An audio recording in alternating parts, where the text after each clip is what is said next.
Hey guys, Kyle here. So, just before the show starts, I wanted to mention our Patreon. You can pay us $1 a month as a thank you, as a tip.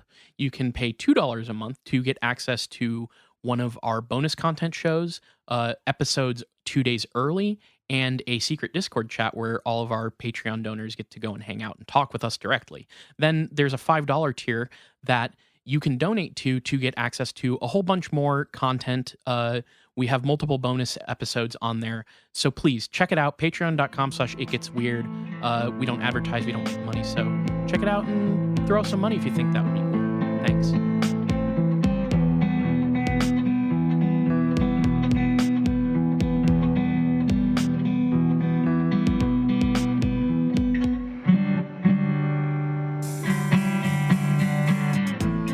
Welcome to It Gets Weird, our comedy show where we explore the unusual, the unbelievable, and the unexplained to try and make your world a little weirder. I'm Kyle.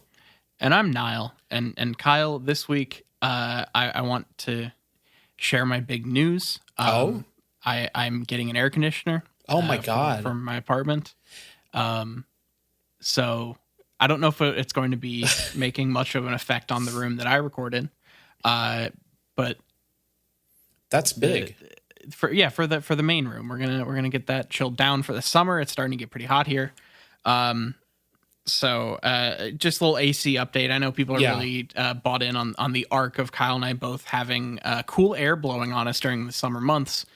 So that's my update. Yeah, I love that for you because I stayed at your place a couple months ago now, and it wasn't like hot at the time, really, but it was warm enough that I was like, man, if I were out here with no AC during the summer, I would struggle sometimes. First world problems and all that. But I'm a creature of comfort, Nile. And I with our recent debacle with AC, which I'm beginning to realize is just like a problem with landlords and like just having to rent a place. It's like, but it really does feel like, every other month, like something's going wrong with the AC or something.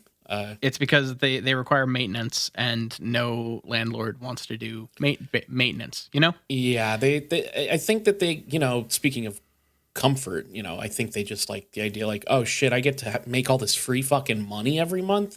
Damn. Oh shit. I don't want to do anything. I want to kick my feet up and just like not even fuck around with it. And that's, I think, the attitude of most landlords. When you have that kind of money to just own a place and rent it out like that. But I need to not be drenched in sweat 10 minutes into recording an episode of this podcast with you. And I think it's very fair to say that you probably shouldn't have to deal with that either. Yeah, I think that's fair to say.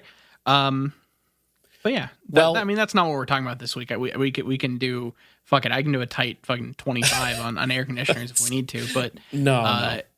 That's my update for the week. Kyle, what are we talking about? Well, here's a segue for you. You know where they didn't have AC in history? Historically, for most of history, we did not have air conditioning. A very significant portion of history, I would say. And you know me. I really like these stories that have like some history attached to them. Yeah, you're turning into a bit of a history buff in a way that I really didn't predict. I got, maybe buff is the wrong term, but you've taken an interest in history over the past, I'd say, 2 years. Yeah, that has come out to play a little bit more. I don't know. It's fun, and like especially learning about one of the people that I learned about for this episode. I was like, damn, I'm gonna go sit on his Wikipedia page later and actually like, because like I don't need to know a bunch about him, just like some basic stuff. But I was like, oh, you know what? I kind of want to learn about this guy a little bit more than I did for this episode. So you can catch me on Wikipedia after the episode probably. But this isn't about a specific person. It's about a supernatural creature. It gets put into the cryptid space, but I think that's a bit incorrect. Um, its origins seem to be tied to the intermingling of these different religious and spiritual beliefs of colonial America. This subject is an ambiguous thing or creature or something, but it's also tied to some interesting esoteric beliefs from these colonial days that I had never heard of until I researched this. Okay. So, Nile, this week we're discussing the Pennsylvania Dutch people's practice of pow-wow and how it's used to defend against an entity known as Trotterhead. Why do I think there's some fucking like TV show or movie where a band in that thing is called Trotterhead. That is like it. I don't think I know of this thing as a cryptid slash creature, but I've heard the name as a fake band in a piece of media somewhere. It's a good band name, to be fair. I mean, I immediately thought of folk metal band. Yeah, I immediately thought of Faxed Head, which is like the really weird, sort of obscure, I think like metal band that Neil Hamburger, Greg Turkington, used to play in. He was in a couple of wild bands back in the day, but that's what I thought of immediately. But I don't know. Maybe there's a band out there called Trotterhead. I found a Bandcamp for an artist that I think just calls themselves Cryptid. okay. And they had like song. I didn't listen to this, and I should have, and I'm sorry that I didn't. So I'll look into it again. But it looked like it was a band, like an artist that calls themselves Cryptid, and their songs are about different cryptids because they had a song about Trotterhead. It seemed, and then like in the like description, it was like all the like folklore and stuff behind Trotterhead. So I'll see if I can find that again, but that. It wasn't exactly super relevant to my, and I was on a mission at this point where I was like, I need new information about this fucking thing, not this fucking musician rehashing the same shit I already know. So, yeah, I'll see if I can find that again though. So Nile, to start, we got to talk a little bit about the history of Pennsylvania. Okay. I guess that is. Look, we have covered some things that are a little out of. I guess this isn't that out of the realm of like what we talk about on this podcast, but I feel like there are times that to get to the thing that we normally would talk about, we take these weird journeys that I didn't quite expect. But I don't know. Maybe that's not really anything here. But what am I learning about with Pennsylvania history? Here's the thing about the origins of Pennsylvania and its founder. Essentially, it leads to why Trotterhead exists. Oh, okay. It's like Trotterhead is a thing specific to the folklore and culture of a certain kind of people, the Pennsylvania Dutch, who came to Pennsylvania for interesting reasons and what happened there. So that's why I'm going to talk about it. It's not like not a lot of this. It gets interesting and weird pretty quickly. Okay. But I wanted to bring up the founder of the state, William Penn, because I think you could argue that William Penn is the reason that interesting cultural stuff would flourish in Pennsylvania. So, yeah, like I said, like a lot of these folkloric boogeymen and cryptids, Trotterhead's existence is, I think, owed to the intermingling of a number of cultures and stories. And these cultures would specifically be tied to the foundational beliefs that Penn brought with him to the colonies. So I'm going to give you the short and sweet version. It's the late 17th century, and Penn is a highly educated writer. He's a religious thinker, and he's the son of a British war hero. So he's a nepo baby. He's got the family to sort of like get him started in life.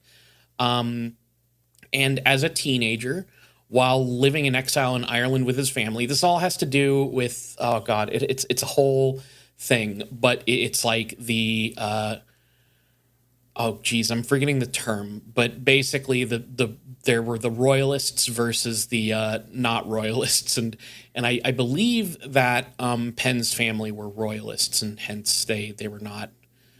This is when somebody else had taken the throne. Look, I didn't look at this part of history too much, although I think it's come up in any time we have to talk about like Scotland or Ireland.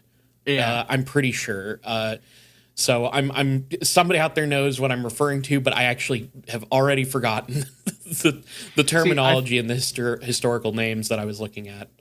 Look, this is one of those things that wouldn't actually be as funny as it is in my head, but I now want to try to do as an episode where I'm like, today we're going to talk about, fucking some UFO abduction, but first I have to talk about the history of this area. Which brings me back to the British colonialists. So I have to just explain the British Empire. Well, and then I keep going back to this isn't what you're doing. This is a thing that I think is funny. It would be funny. I will never be able to execute in a way that is actually funny. But there are times that like my brain just starts to formulate fucking like April Fool's Day, very high concept joke episodes for this podcast, and we've never done any of them because they're all not actually funny.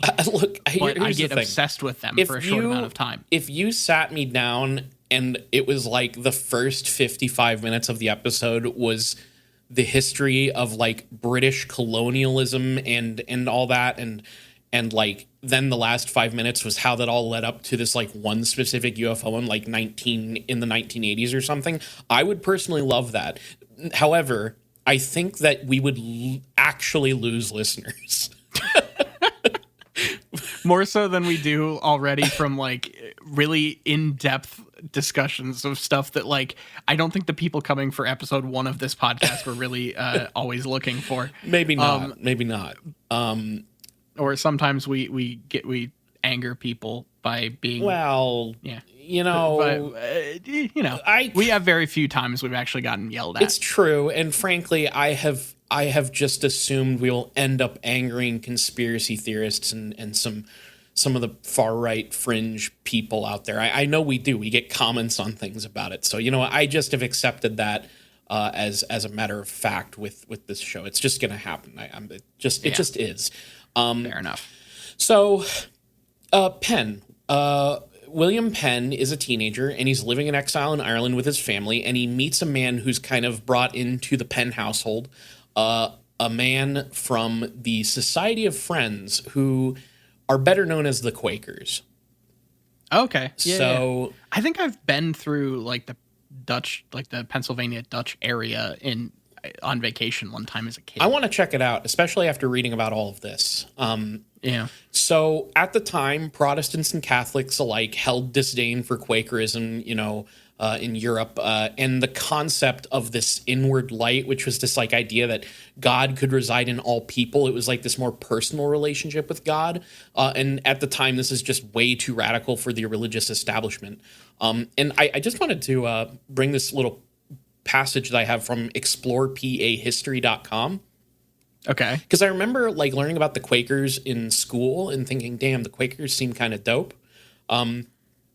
Reading about them as a 31-year-old, I got to admit, the Quakers seem kind of dope. Here's what it says.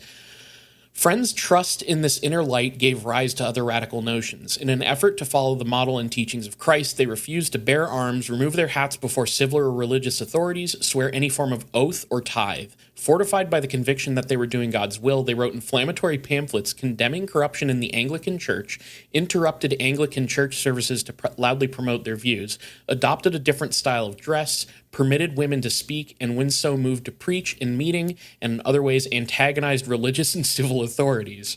I kind of knew about this, but like it had been buried in my brain for so long because I think the last time I read about the Quakers was like in high school. So that's kind of fun.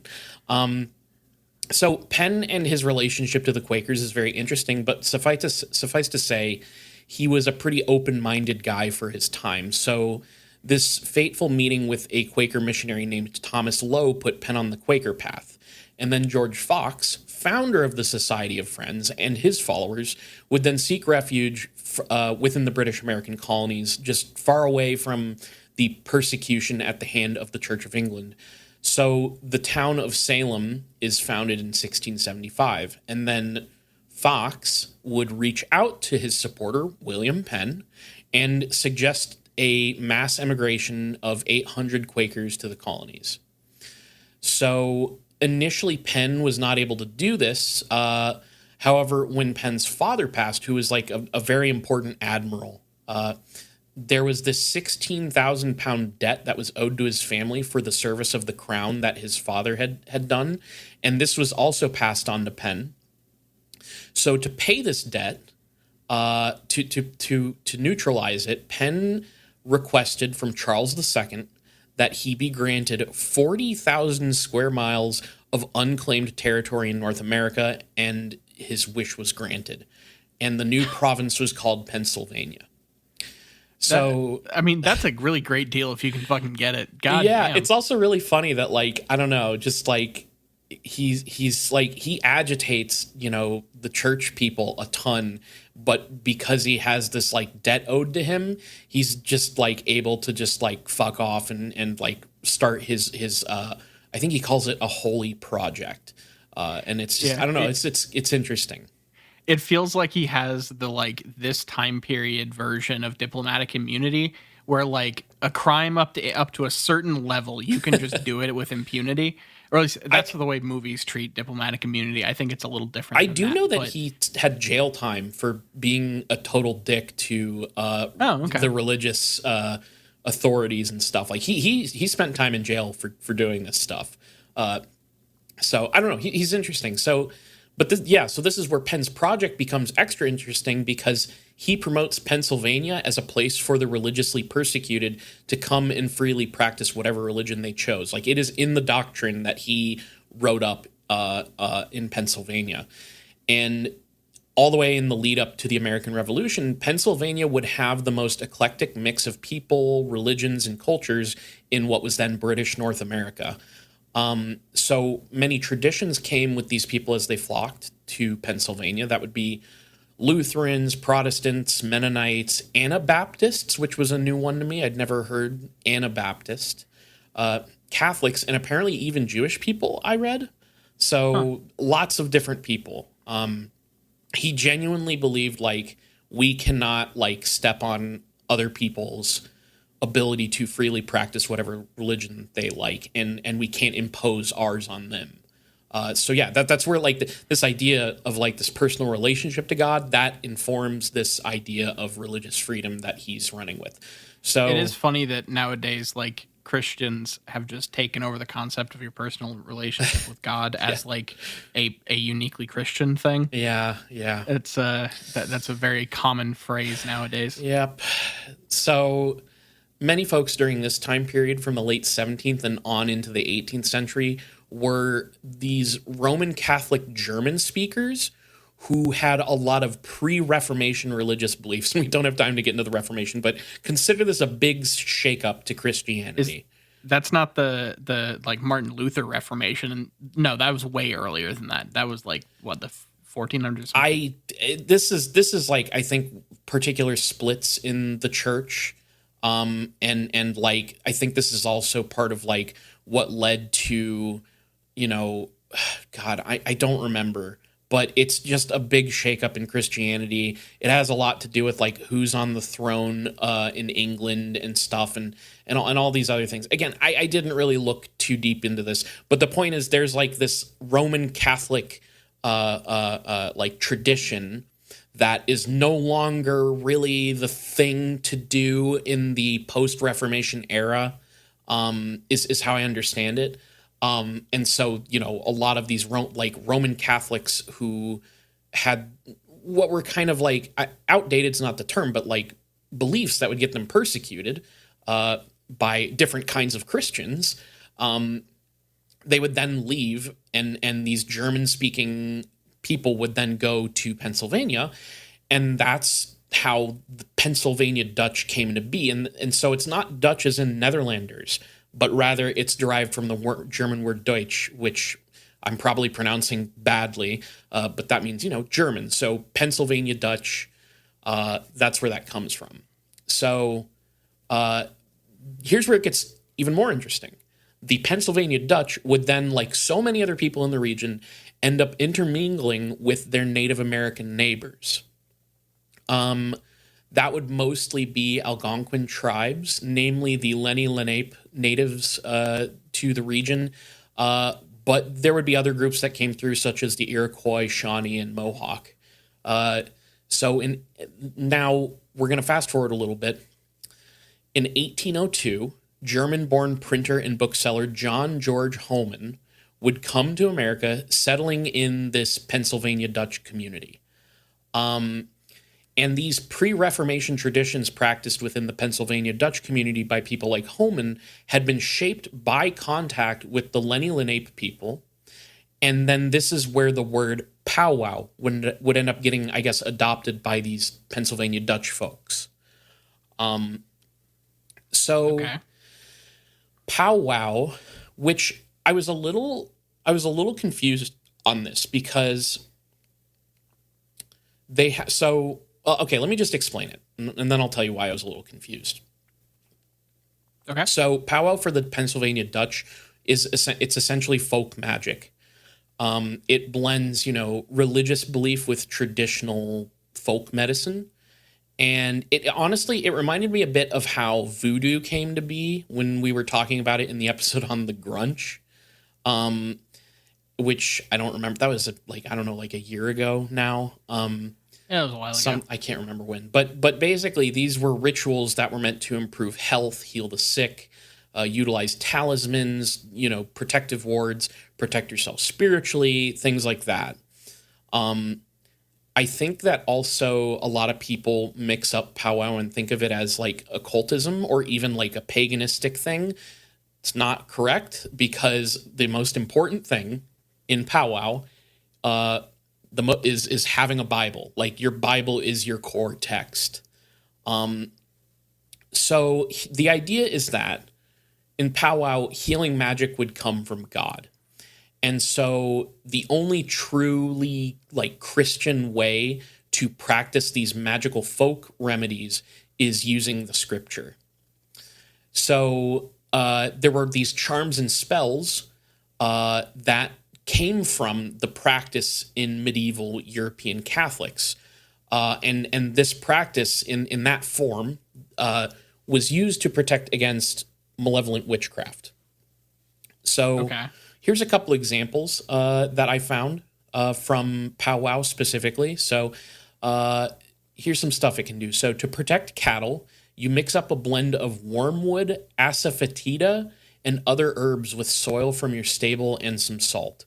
Combine these in a fabric pouch and bury it under the threshold to your barn where the cattle enter and exit. This will keep them safe from theft and disease. And then to treat a fever, turn your shirt inside out for 3 mornings in a row. As you do, say, "Turn thou, shirt, and fever likewise turn. I tell thee this in the name of God, the Father, the Son, and the Holy Ghost.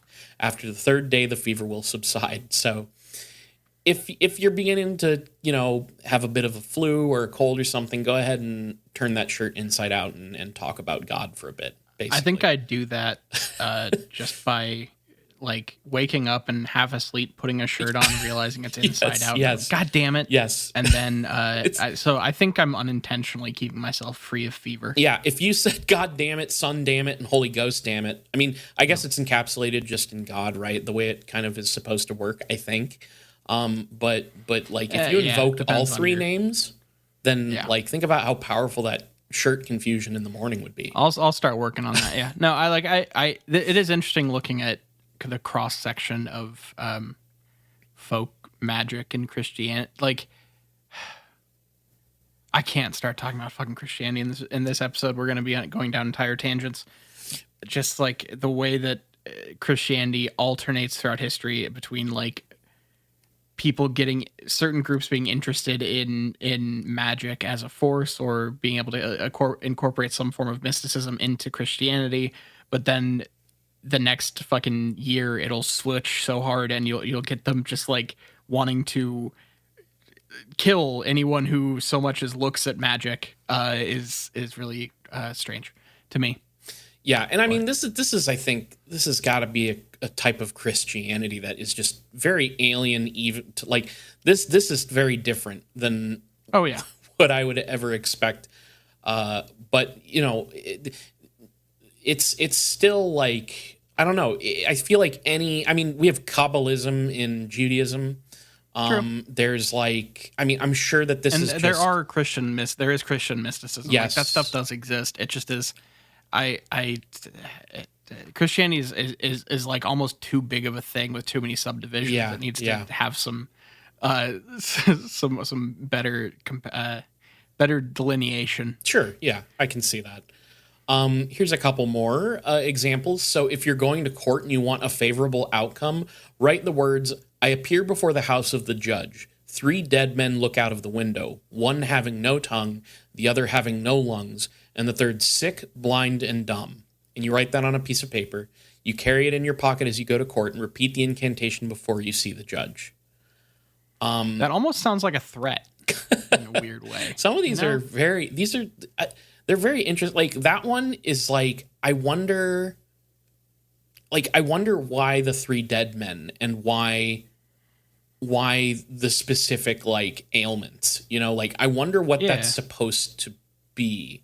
But what I can tell I you, do notice multiple instances of 3 already, which is one of the. That's true. Very yes. Yeah. There's, you know, the other thing that's very important in that I figured out just by reading about this stuff is like you write these things down on paper. Like there's something about writing it down that it gives it like power, I guess. Let's see. There's a couple more here, but like there's one where if you want to stop somebody's bleeding, you have to breathe on the person 3 times and recite the Lord's Prayer 3 times. So that's that's. I'm just imagining a medic on a battlefield running around just like. Imagine bleeding out and some asshole's bleeding on you and praying at you like, get me a fucking cloth that I can wrap around this. Jesus Christ, you know. All right. There's other stuff on here, like you can use it to cure warts and burns. You can prevent theft, things like that. So here's another interesting fact, but powwow is still practiced today.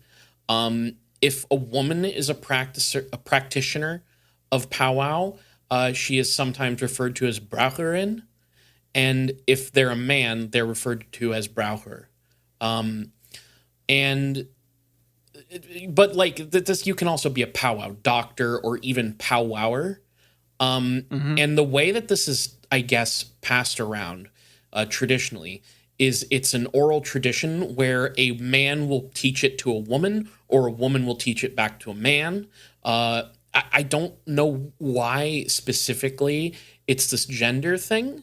But the idea is that you teach it to somebody who is planning to use these powers to help other people.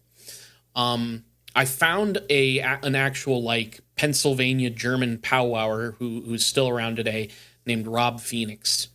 And he also mentions that there's a couple of rules that are like the important rules that you must always follow. So first, you can never reveal the name of the person who brought them to the powwow. So you can't do that. He says that you must believe in the Christian God and follow the Bible. If you don't do that, then you can't practice powwow. And then finally, there is a taboo against accepting payment for the work. So, all right, it's some. I'll take that. Pretty basic ideas, but they seem like good ones, I guess. And it's not like typically it's kind of different because. Let me put it this way. There's an entire website by Rob Phoenix dedicated to like writing about powwow. But typically these rituals and prayers and things are memorized and not written down or cataloged or anything. And it's pretty rare to have somebody like share that to people. It's usually a community thing. That you're trying to like share it amongst people in your community who you trust will use it to do good things. But unless you're Rob Phoenix, who I looked a little around at his site. Like, if you find this interesting, I do recommend checking out his website, which is pagermanpowwow.com. Pagerman, and then powwow, exactly how you think. And that's his website. But he gets very in depth on the practice there. So it's interesting stuff. Now, all this folk magic stuff I just described would become the subject of, I mentioned him a little bit before, John Homan, his most famous work, a book titled Der lange verborgen Freund. I'm not pronouncing that right, I'm sure, but this translates to the long lost friend. That's how people typically call it. I think maybe more accurately, it's the long hidden friend. But it also gets referred to kind of colloquially as the Hex Book of the Pennsylvania Dutch. So what this book is it's a collection of healing rituals and prayers, practices that would eventually be referred to as powwow. Now, here's my confusion. And maybe if a powwower hears this episode, they can help me out. But the book would get later renamed to Powwow or The Long Lost Friend.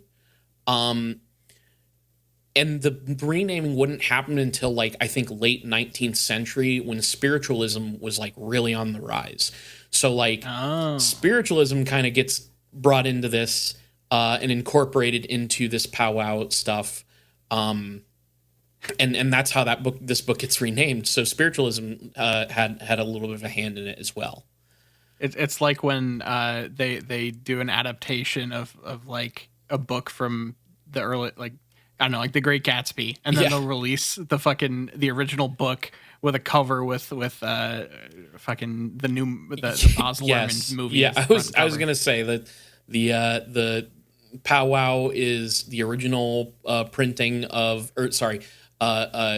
Bracher or whatever. That's the original printing of this stuff, and then the Kanye West soundtrack. I just fucked up this entire bit. I was going to compare the original printing of The Great Gatsby to...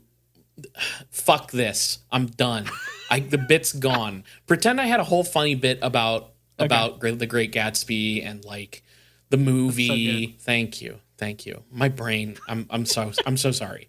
But so this is where my confusion is, though, because, like, a lot of the stuff online will talk about powwow as being a thing that existed, throughout, like, the 18th century all the way up to modern day. And that would track with this idea that, like, they were talking with Native Americans and the culture was sort of intermingling. But for some reason, like, there's also some places that suggest, like, powwow, the book being called powwow. Maybe it's just the book, but it almost sounded like spiritualism gets involved, and that's when powwow gets, like, fully integrated as, like, an idea in this, like, Christian esotericism. You know what I'm saying? I don't quite know, but I think it's more likely that powwow was the term. It just maybe wasn't as widespread of an idea until spiritualism got a hold of it. So I'm not totally sure. Yeah, like, there's probably some combination where the spiritualist movement helped popularize these things because they were trying to show that, the West has these ideas too. Yeah. And so they kind of, powwow became the more digestible title that they used, but the thing had been around or something. I could see that. Yeah, I'm not entirely sure. I mean, I don't have access to the book. There's a book, and I think I mentioned it later, that has a lot of information on this stuff. But so I don't quite know. But anyways, I realized we haven't really talked about a so-called cryptid much. But I also wanted to talk about these magical practices because this is where all this comes from. So the origins of what is sometimes called Old Trotterhead comes from a passage in The Long Lost Friend that is sort of mysterious. Because I'm going to start by saying this. This is the only place before this, Trotterhead is not a thing. This is where Trotterhead first comes up. So here's a passage in The Long Lost Friend, some powwow pow-wow-ism. Here's what it And says. do you know if this was in the original version, or was this wasn't added in like the re-release so in the 19th century? As I understand it, the original version's like kind of crude but very straightforward. Like it's not like flowery. It's just very like hard to misinterpret, but it's also using, this German that doesn't always translate well. Gotcha. And so like I think over the centuries it got like retranslated a couple times. Okay, But that makes sense. I think we have the essence of what was being said here. Yes, like this is not like some addition. So it says here, to prevent witches from bewitching cattle, to be written and placed in the stable, and against bad men and evil spirits which nightly torment old and young people, to be written and placed on the bedstead. Quote, Trotterhead, I forbid thee my house and premises. I forbid thee my horse and cow stable. I forbid thee my bedstead, that thou mayest not breathe upon me. Breathe into some other house, until thou hast ascended every hill, until thou hast counted every fence post, and until thou hast crossed every water. And thus dear day may come again into my house, in the name of the God, the Father, the Son, and the Holy Ghost. Amen. This will certainly protect and free all persons and animals from witchcraft. So, Okay.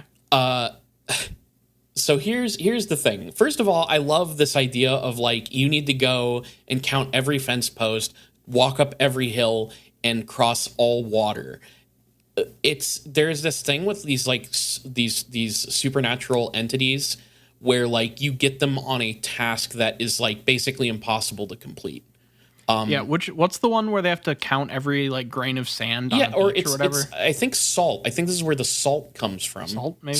I think the association of the when you drop supernatural salt. and salt, like salting things, it's like they have to count it in some folklore. I think that's even a thing with vampires. But what you're thinking of, is the comic book Preacher. Oh, you're right. Yep. So it's maybe it's a running theme, but there's quite the same. There's the part where I think he tells like that horrible Nazi guy to count every grain of sand on the beach, and like if you know Preacher, yeah, he has the word of God and he can command people to do things and they must do them. And this guy like gets commanded to count this. I think he was a Nazi. He like gets commanded to count every grain of sand on the beach that they're standing on, and if he at any point feels like he may have miscounted, he has to start over. So he's just doomed to do that task and attempt to complete it. You're right. That is exactly what I was thinking of. And I had conflated it with the I thought it was a vampire thing. And there is a vampire similar thing. vampire thing, but it's not that specific. Yeah, thing. and I might be wrong in saying that like salt circles and salting doorways, it comes from specifically this, but I do know salt is one of those things that gets used to like put an entity on a task that it can't really complete. All of that being said, what the hell is Trotterhead? I'm waiting on bated breath. It turns out that's a little bit difficult to pin down. So there is this blog that I found for a Pennsylvania and Maryland-based cryptozoological and paranormal investigation group called Seekers. And it has one of the better breakdowns of the Trotterhead folklore that's available online. And they even enlisted the help of somebody who's like, I think, fluent in German to help them figure this out. So here's what they say. Some sources have said that it was a fairly straight translation of a meaningless term from the German edition, which would be the phrase Trotterkopf. But this idea has always seemed problematic. There is nothing else meaningless or nonsensical in all of The Long Lost Friend. Aside from the fact that it is a book dealing with folk magic, the approach of Hohmann is actually quite plain and practical. There's not much whimsy in the book. So what exactly is the Trotterhead?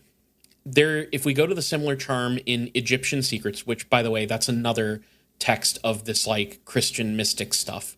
Egyptian Secrets, which predates The Long Lost Friend, we begin to get some clues. Here, Trotterhead is not mentioned, but instead something called Bat Zaerl is mentioned. Betzaerl is an Austrian term which translates to something like Bedgoblin. Okay. So this is a goblin that you like have steamy sex with, basically. Oh, okay. Yeah.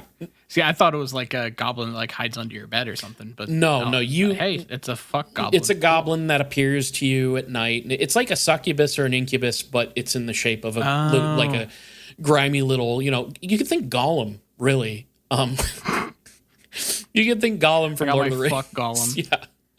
You part that little that little loincloth and go to town. Kyle, you cannot keep making us talk about Gollum's dick and balls. Well, that's 2 references in under 5 episodes. I'm talking about a golem. I'm cutting you off. I am talking about a golem that can appear to you either as having a dick and balls or a vagina. Whatever. I mean, it's a supernatural entity. It's going to appear to you however you want. Yeah. No, okay. I lied to you. A Bedgoblin is a totally different thing.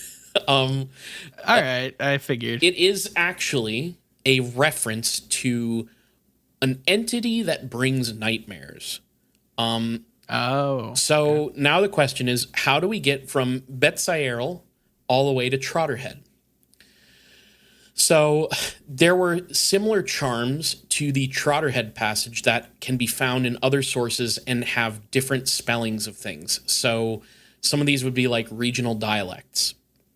Hohmann's charm in German had the creature written as Trotterkopf, but other charms have the creature named or spelled as Trottenkopf, Trautenkopf, Drudenkopf. So it has a couple different names that come up, and these all seem to refer to beings that are responsible for bringing nightmares. The Drudenkopf is the most obvious one, with Druid being a female entity that has magical powers like shapeshifting, and it can like slip through cracks and into houses. So the Druid is like a form of a witch. Now, they have the suffix head, Kopf, on all of these. And so this sort of suggests that these are creatures that could get inside people's heads, hence bringing nightmares. That makes sense. It's honestly, apparently, according to the blog, the meaning is very much the same as Bedgoblin, even though the words are completely different. So they point out that trot in Trotterhead may have become part of the equation as well, because trotten is a German verb to trot. So the charm that may be intended to stop this creature not just from treading across one's property, and from treading across or through one's head in the form of a nightmare, but also from trotting or stamping on one's chest, which would be a reference to the Nachtmar, or nightmare, another entity, which was known to sit on a sleeper's chest. So we're talking about sleep paralysis demons here? Yes, it seems that way. So to summarize, Trotterhead is a European folklore. It's either a European folklore goblin, or it's a nightmare monster witch, or it's this entity. I think based on what I was reading, we could say that it's either a witch or it is the work of a witch. Because all these texts are about like protecting from witchcraft and using charms and talismans to defend against that. So, Hohmann's pow-wow seems to have been meant to protect against sleep paralysis. And I even, you can go and find the centuries-old Austrian prayer that references the Night Hag, which I think we had to have brought up in our sleep paralysis episode, because that's like one of the, literally the famous painting of the woman having sleep paralysis with the horrible monster on her chest. That's the Night Hag. Yeah. I do like that this is continuing the tangentially connected. This podcast is really interested in sleep paralysis as a phenomenon universe. I am, but I also and it's funny because like we have listeners who talk to us about their sleep paralysis experiences in our chat. I think it's a phenomenon that people are very interested in, and I also think too that like it's interesting that like I don't know, just the transformation from like this Night Hag thing into Trotterhead and like a demon that can invade your mind. Because like I think at the time, I mean, a lot of the older beliefs about sleep paralysis involved like a literal demon that would like physically come and sit on you. Yeah. But this one's about something that invades your mind, or trots across your mind. There is something fun to me about this, that like the way words get passed between translations and like poor translation, better translation, etc. It's funny how good all of the names of this thing are. Like Trotterhead itself, fucking great band name, Yeah. great name. Night Hag, great name. Yes. Even Trotterkopf, Yeah. great name. Yeah. Like everything this thing gets called, Bedgremlin, fantastic. Bed or Goblin, whatever Either it was. way. Everything this thing gets called is just like a good band name or just cool name in general. Yeah, it is. Trotterhead is like Trotterhead. I mean, it's like fucking Slender Man, right? Like it's like a weird. Like, yeah. What are you gonna say?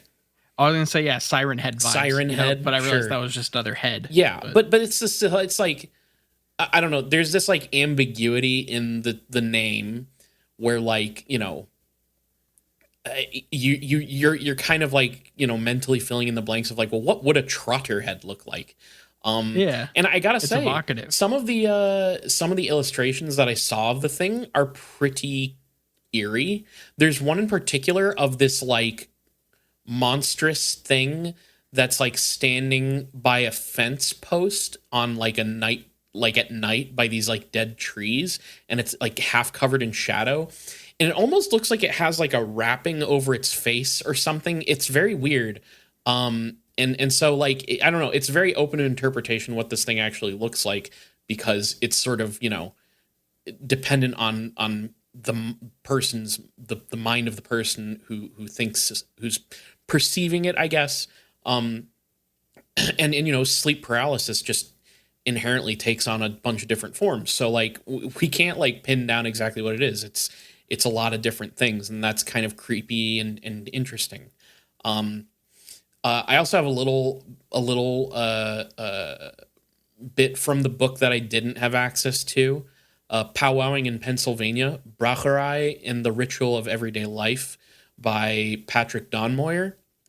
But he has this little passage in there. I wish I could read the whole thing, but I don't have access to this book. But it says, one of the most celebrated of all written blessings used to protect the house and home from the influence of an entity known as the Trotterkopf, a name that is not easily translated into English, but has been sometimes called Trotterhead. Among the Pennsylvania Dutch, it was perceived that the Trotterkopf was either the spiritual form of a witch or a spirit sent by a witch to cause harm. Okay. So these beliefs are pretty strongly held among practitioners of powwow, especially back then. And while I don't have many stories of Trotterhead for you, I do have two short, interesting ones. I'm all ears. I love I know very little about the actual creature outside of the fact that it has ties to the sleep paralysis stuff, Pennsylvania Dutch, all this kind of lore, but like the specific thing. So I'm into any and all stories you got for me. Yeah, it takes on, I mean, here's the thing is I've never found a description of what it looks like. It is totally, Really? Yeah, it is totally dependent on the person seeing it or coming in, or sometimes it's like a malevolent force even. Like so fucking Pennywise. yeah, All right. yeah. You know, one article I saw compared it to Freddy Krueger. Okay. Like it can but leap through your mind and attack you while you sleep. I get the illusion, but as someone who's watched far too much stuff about the Nightmare on Elm Street series, I have some issues with that. Sure, I figured you would. So, first story is the story of Sally Heege, as reported in the March 1922 edition of the York Daily Record.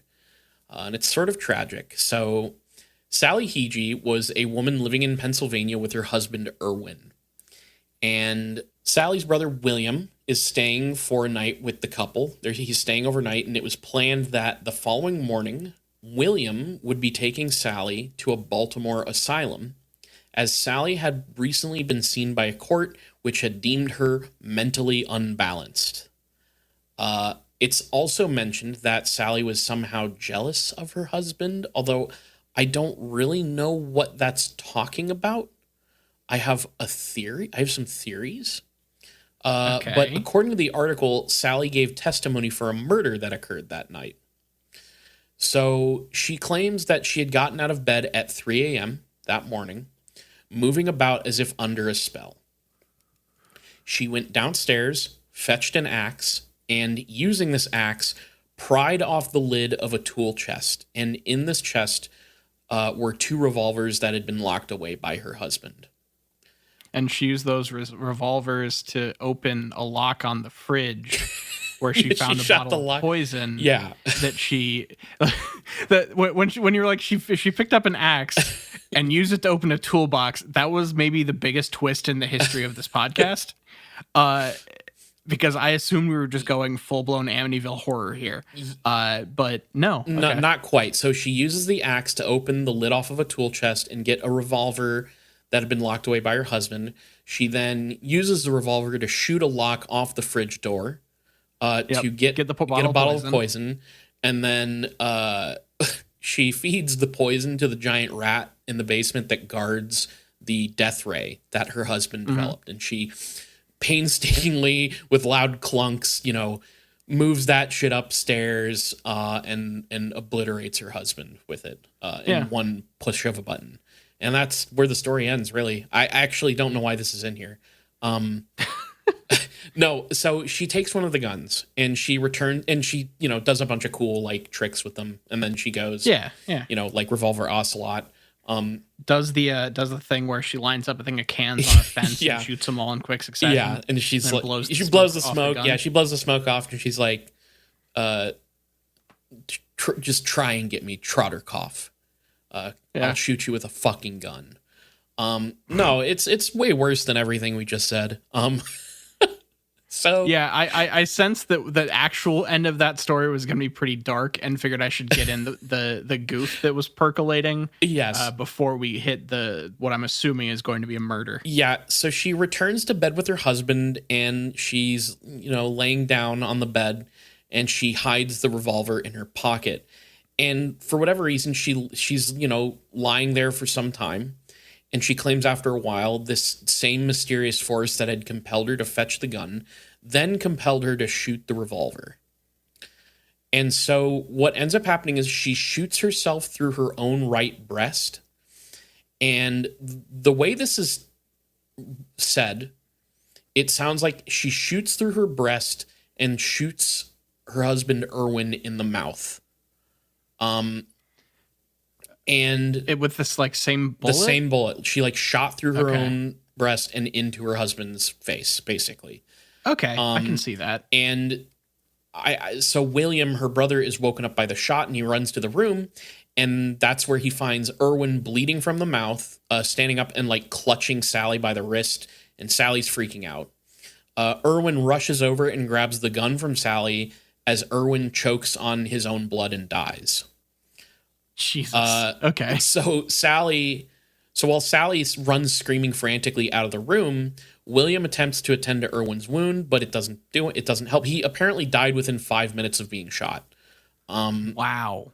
And that's a lot of blood loss. Yeah. I don't know exactly where he was shot, because for some reason that detail is a little obscure, but there's the detail of like he's bleeding from the mouth. So like I think she shot him through the mouth. And supposedly, not supposedly. I guess William then goes to another nearby farmhouse to get help while Sally's like screaming in another room. And they return and they strap Sally to an ironing board and transport her to the county jail. And when they're there, supposedly 4 men and 2 women had to work together to transport Sally from the car to the jail cell because she had been worked up into a violent frenzy. Huh. So, in a different time, I feel like some people would be wondering if this was a case of possession. That's interesting. Well, so in her testimony, Sally claims to have been beset upon by a host of demons. And so she sought assistance from a practicing Braucher named Professor Andrew C. Lenhart. And Lenhart gave Sally a paper, which was a ward to protect against evil spirits. And specifically, the ward that is written for Sally bore the prayer against Trotterhead that I had read earlier, the one that was warding Trotterhead off and assigning the endless tasks. Now, here's what's interesting about the version of the ward that was given to Sally. Alongside the name of Trotterhead, it's paired with the name of her husband, Erwin Hege. And we can't know this for sure, but what it seems to suggest is that while working with Professor Lenhart, Sally had come to believe, and possibly Professor Lenhart, since he is the pow-wower, they came to believe that maybe Trotterhead was taking on the form of her husband and attempting to enter the bedroom with her. Now, this is further suggested by another fact that gets brought up, which is apparently Sally and Erwin had stopped sleeping together at that time. And I think it's not like, I don't even know if this means having sex. I think just literally they stopped sharing a bedroom. And I guess up until that incident, Sally had mostly been staying with her sister in a nearby town. And here's the thing. That's all I know about that story. Okay. That's all I could find. So it comes down to her. They think that there was the Trotter had replaced him, and she tried to kill him with a gun in like a possessed state. Yeah, and that's it. And then, but you read these details about like, you know, there's this weird mention that she's jealous of her husband, and then that they had stopped sleeping in the bedroom together. And then it's like, I feel like there's like a significant amount of detail that's left out of the story that is not Trotterhead related. You know what I'm saying?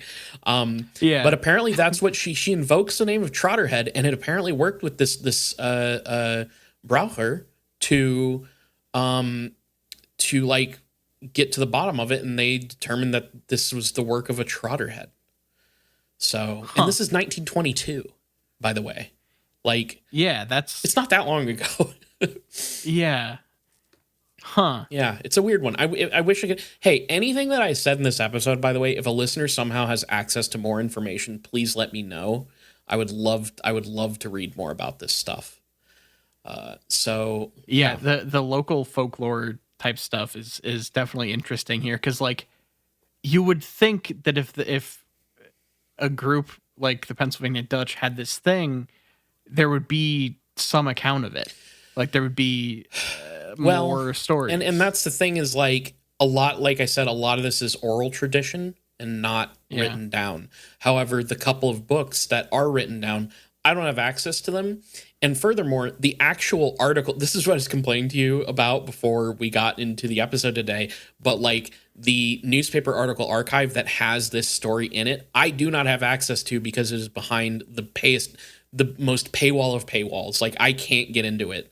Damn. I tried, maybe in a normal, and look, I just think that newspaper archives should be free to access, and I'm really surprised every time I run into a paywall on like a newspaper article that's so old that like why I'm literally the only person who is trying to read that. Like, just let me read it, please. Yeah. So yeah, that's the sort of sad story of Sally Hege and the Trotterhead that she tried to kill. Now, our last little story is like it gets tied in, I guess. It gets tied in. So it sort of follows from the idea that Trotterhead is the work of a witch or witchcraft in some way, because there is a historical chapel and cemetery that's said by some to be associated with the witchcraft and powwow practice. It's supposedly associated with the witchcraft that the powwow practice was trying to defend against. Okay. So I have a little story, which this was a mind blower for me, because I found it on the archive of a little Angel Fire website that I used to browse many years ago, no joke, called The Gates of Hell. Oh my god. It's super great. Like I've seen this website before. And it's like, I don't know if there's like, I'm looking at it right now. I think it's an archive, but I remember going to this website because it had, ghost stories and things on it. It's a little, but I don't know. It's so weird. Like angelfire.com apparently exists still. So some of these places are archived. So if you want to find The Gates of Hell, you can go check it out. It's still there.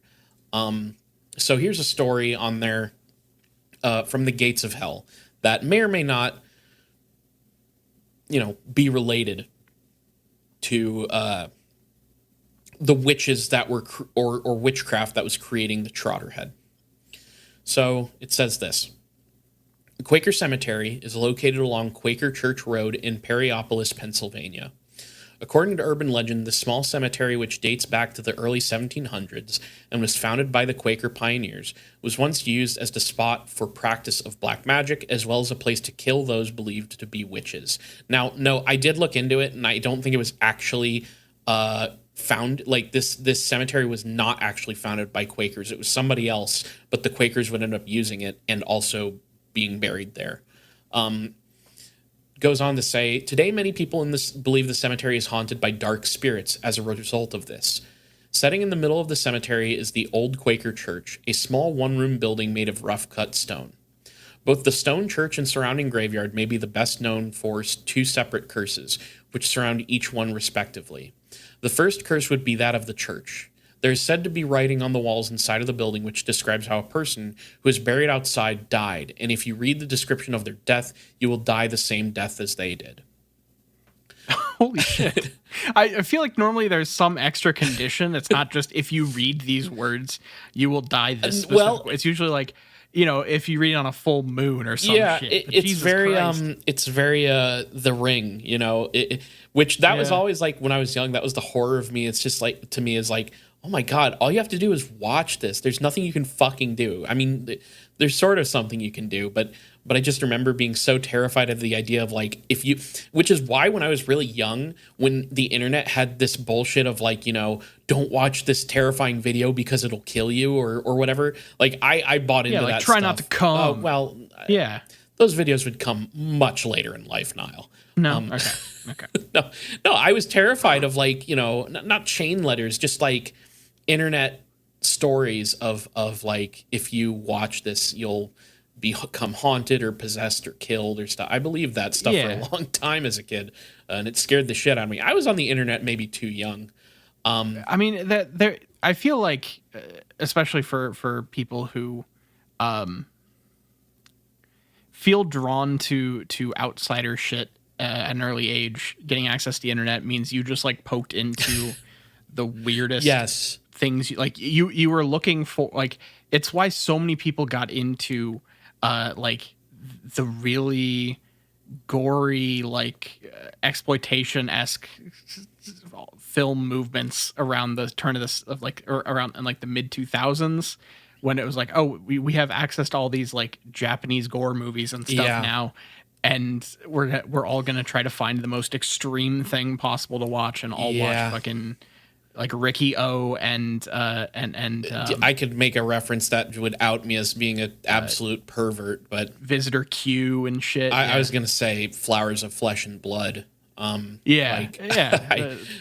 know too much about that stuff because I was poking around on the fucked up earlier internet because I was. Yeah, I mean we both would used to like try to watch stuff that was like the most extreme stuff possible, because it was just like a I can handle I'm it. So far past that. I can watch the most movies, I'm so far past that. But it is interesting to kind of draw this connection between 2000s early internet and like because I was definitely. I mean, just the rebelliousness of youth. Yeah, finding the first place they can explore their. I was also very much like tantalized by like I don't know like.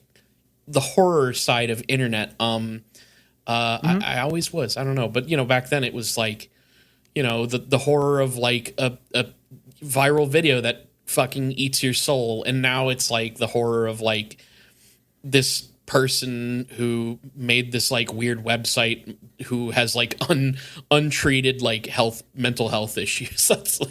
That's sort of where we are now. But sorry, I told you there was a first curse. Right. Here's the second curse. The second curse has to do with one of the headstones being cursed, meaning that if you stand at the grave, walk over it, or read the poem inscribed on the stone, which begins by stating, "Remember youth as you go by," you could have bad luck or worse. So one's like, well, you're going to die this way now. And like, maybe the guy died in a beautiful sexual orgy and he had a great time going out. We don't know.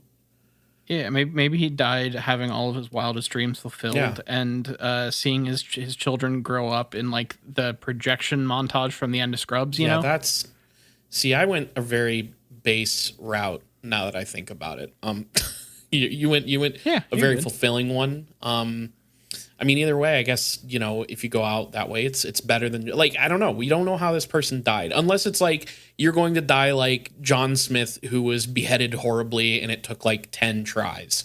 So yeah. Or like, imagine if it was like one of the spikes on top of the church is going to fall and kill hot you. Fuzzed. And then, you get hot fuzz. But then you realize like someone goes up and looks to read it and gets halfway through and doesn't finish it and looks up and realizes there are no like spires left.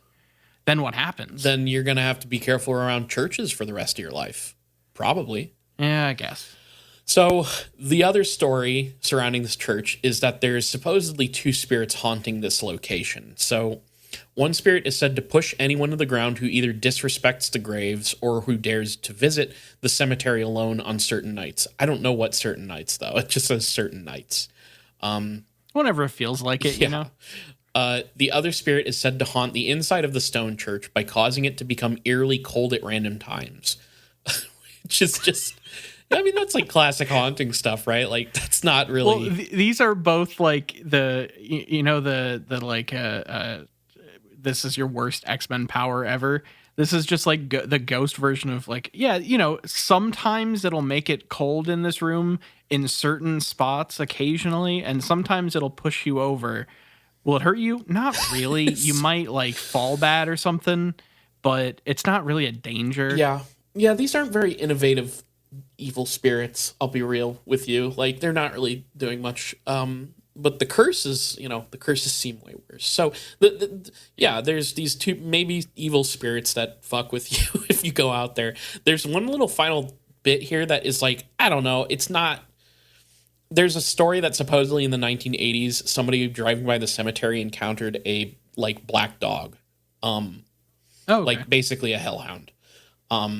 But that's even more like incongruous with the like Trotterhead thing I was going for. So, but for some reason, so the reason this is associated with Trotterhead is it's on the like cryptid wiki for Trotterhead and it's under sightings, which is crazy to me because it has like, it's just saying, well, the Quaker cemetery has evil spirits and Trotterhead is maybe an evil spirit that's cast by a witch. So I guess that's the association. Like, these are both things. Yeah. Spirits? Question mark? Got it. Good. But what's funny is like, Trotterhead. There's no information on here. Like, I had to go really out of my way to find the story of Sally Hege. Like, I had to work for that one. But it's like, it's about the only piece that I have on Trotterhead that like is available. I'm assuming there must be some more stuff out there, but this hey, a little anticlimactic, but that's the end of my Trotterhead episode, Nile. Damn. I would love to know more. Right. If there's anybody out there, please let me know. I would love to know more. Yeah, let's make this podcast a dialogue. Send us your Trotterhead resources. So Nile, with that being said, are you ready for a big question?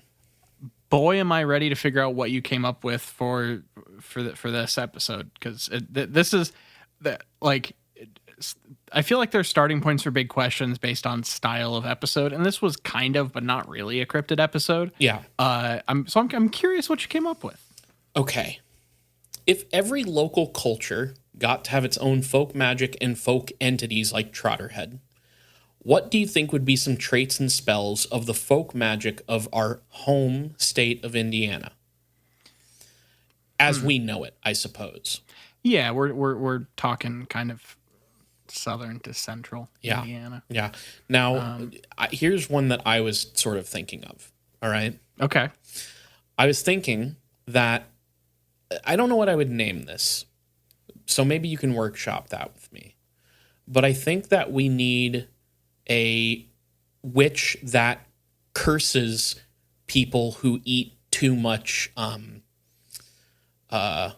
oh God, what's our dish? Our what's the Indiana? Why am I forgetting the word? You got so close. Damn it. Are you talking about pork tenderloin? Yes, pork tenderloin.